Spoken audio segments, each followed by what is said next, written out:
There's been a shakeup in the real estate market. What could this mean to you? I'm Sharla Jessop, president of Smedley Financial Services, and my guest and colleague, Parker Thompson, will share insights on the changes in commissions for real estate transactions.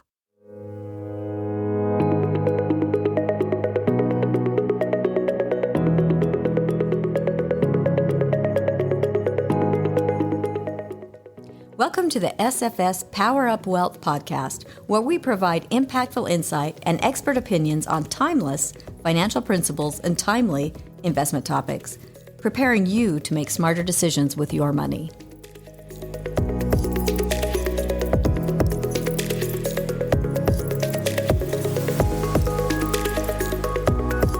Parker, thank you for joining me today. Happy to be here.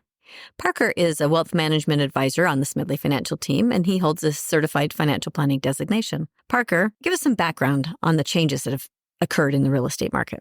Yeah, I'll bring everyone up to speed here. This happened a couple months ago. The National Association of Realtors, so the body that kind of oversees all the realtors in the U.S., they had an antitrust lawsuit that they got mixed up in, that they eventually settled on, right? So $418 million, which is a large number.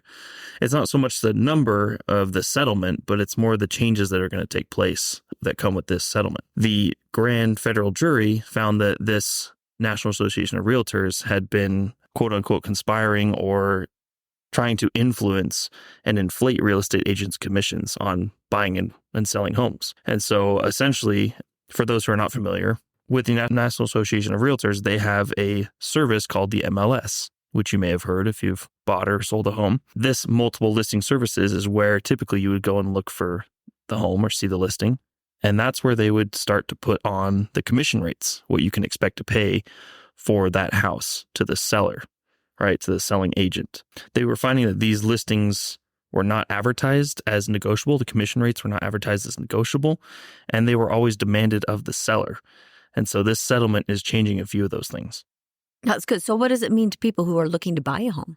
I see two main takeaways, two main impacts that could really affect. Sellers are no longer going to be responsible for paying that full commission as they once were expected to be, and that rates are negotiable, where maybe people didn't know that they were before. I think those are the two main takeaways that we will see impact the regular buyer or seller of a home. So then who's going to pay the commissions? Because certainly real estate agents do a great job and they deserve to be compensated. You know, we're not diminishing their value. They're really valuable. If anybody who's ever purchased a home will tell you, don't do it without a real estate agent by your side. Right. So who pays the commissions now? It is no longer fully on the sellers. They are expected to shift some of that responsibility over to the buyer, which typically, so on a sale of a home, you typically pay, if you're going the typical 6%, that seller of the home, out of whatever they sold their home for, they'd pay 6% as a commission that would then be split between the selling agent and the buying agent. So whoever the buyers were represented by would get 3% of that, half and half. That no longer is going to be demanded. So that 6% may not be required to be paid by the seller of the home. The buyers of the home may have to kind of shoulder some of that brunt and make sure that they're paying their agent that they select. So to your point, our agents are very important nowadays, right? They always have been. Anyone who's bought a home knows that the work that they do is very important and it helps out a lot. But we're going to have to be a lot more selective about the agents that we pick because we're going to be paying out of pocket. For the sellers, this is good news because it means less out of your own pocket from what you get from the home. When you sell your home, you have to pay that full 6%. You may only be on the hook for 3% now, which means more money in your pocket. It makes me wonder for a seller, sellers typically raise the price of their home to cover that expected commission. So it seems like they're probably going to get the same. And the buyer who has typically had to pay more for a home isn't going maybe to have to pay quite as much. So it might be a level playing field in the end. It's just both parties are now paying a commission. Yeah. Now we're getting into what may be the effects of this change, right? And there's two sides of the coin. there is that side where, okay, maybe if there's less of an incentive to raise the home price to cover that commission, that home prices go down and then maybe the buyers have to pay less for it. But because there's a smaller piece of the pie for that real estate commission now, do they inflate the home prices even more to be able to compensate for getting less of a commission? The other side of that is for home buyers, you may get a cheaper home price if prices decide to go down, but you may have to pay more out of pocket because you're paying the commission for your agent now. Flip of a coin, whether it's going to be more of a cost bearing on the seller or the buyer, or whether home prices will be affected either way. You said something that really caught my attention, and that is that people didn't know that commission rates are negotiable. It's not a set absolute on anything. Like most things in life are somewhat negotiable. That's the second takeaway, is that for those who didn't know, rates have always been negotiable. And this is for those who are real estate agents. They're looking at this settlement saying, well, we've always known this is negotiable. But the consumer, they haven't necessarily known themselves. And it hasn't really been listed on the MLS as being negotiable. It's usually just saying we're expecting 2.5%, 2%, 3%. In this case, you've always been able to negotiate with your agent, whether you're buying or selling a home, what you're going to pay them as a commission. And I think that's more power into the consumer pocket. It's more power into us who are buying the homes or selling the homes, that we can put more in our pocket, and our buying or selling of the home is a cheaper process. So what do you think that this means for housing prices? And I say that because we're recording in Utah, and Utah has just been ranked as the third highest in the United States for housing prices, right behind Hawaii, which we know is very expensive, and California, which is very expensive. Yeah, it seems that more and more the West just gets more and more expensive. So yeah, it's more pertinent now than ever. How can we save on costs of buying a home? It is, if not the most, one of the most or some of the most expensive purchases you'll make in your entire life. And so why not be informed as a buyer to be able to get some of that money back in your pocket? As far as the macro economy look at it, whether it's going to affect home prices, I don't know if it'll affect prices too much. I just know that for each individual situation, what money you can save in this process may be a change for you, the individual. In the case of, like we said, you could have home prices adjust downward to compensate for these changing of fees and negotiable prices or negotiable commissions, which means more in the pocket of the buyer or the seller. As a seller, you may be able to keep more of your equity, right, which is a positive. But as a buyer, your out-of-pocket expenses could be more. So that's on the other side of the table.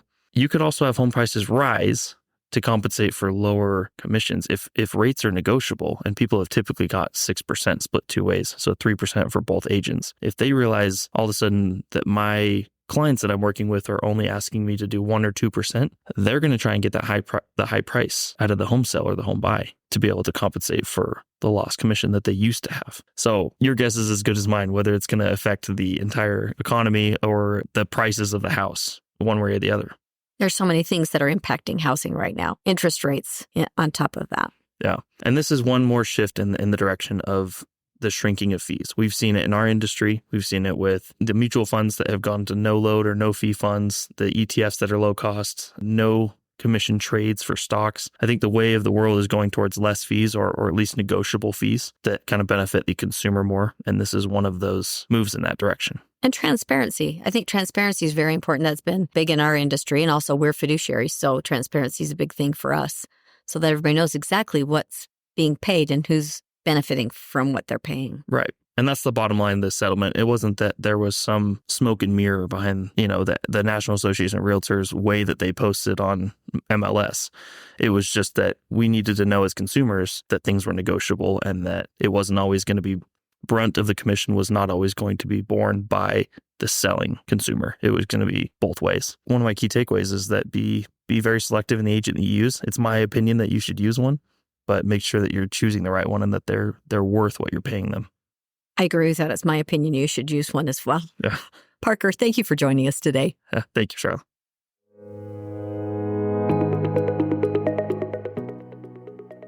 Thank you for joining the Power Up Wealth podcast. Smedley Financial is located at 102 South, 200 East, Suite 100 in Salt Lake City, Utah, 84111.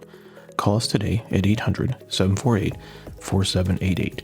You can also find us on the web at smedleyfinancial.com, Facebook, Instagram, Twitter, and LinkedIn. The views expressed are Smedley Financial's and should not be construed directly or indirectly as an offer to buy or sell any securities or services mentioned herein. Investing is subject to risks, including loss of principal invested. Past performance is not a guarantee of future results. No strategy can assure a profit nor protect against loss. Please note that individual situations can vary. Therefore, the information should only be relied upon when coordinated with individual professional advice. Securities offered through Securities America Inc., member FINRA, SIPC, Roger M. Smedley, Sharla J. Jessop, James R. Derrick, Shane P. Thomas, Michael B. Ani, Jordan R. Hadfield, registered representatives. Investment advisor representatives of Smedley Financial Services, Inc. Advisory services offered through Smedley Financial Services, Inc. Smedley Financial Services, Inc. and Securities America are separate entities.